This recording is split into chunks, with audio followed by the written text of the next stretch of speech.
Hi everyone, here's book number 69.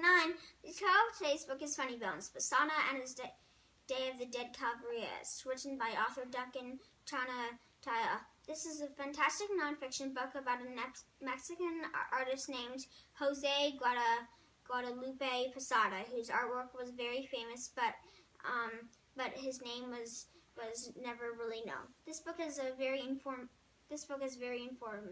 It tells about the life of an artist and also gives lots of details about his artwork. We learned that he drew many political cartoons which entertained the Mexican people but upset the politicians. We also learned that Posada was best known for his cavalry drawings, which are drawings of skeletons that are doing everyday activities. And his cavalreiros became and still are a very popular and important part of Dia de los Muertos, or in English, Day of the Dead, celebrations every year.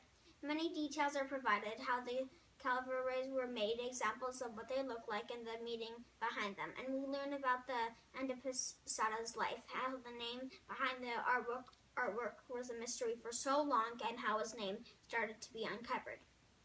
This is such a fantastic nonfiction book. It actually was just the Gilbert Informational Book Medal for 2015, which is a prestigious award given to the best nonfiction book of the year. It is such an interesting book. I love how I learned not only about the artist's life, but also lots about Mexican art, history, and culture at the same time.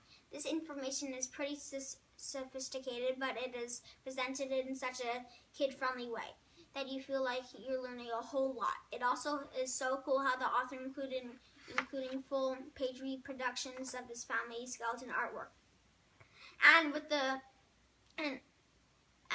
the reproduction, the author asks questions about the artwork that makes the reader think about the meaning behind the work and what message the artist was trying to communicate, which I really enjoyed thinking about. And the author actually showed the steps involved in making his artwork in a way that really helped me understand how it was done.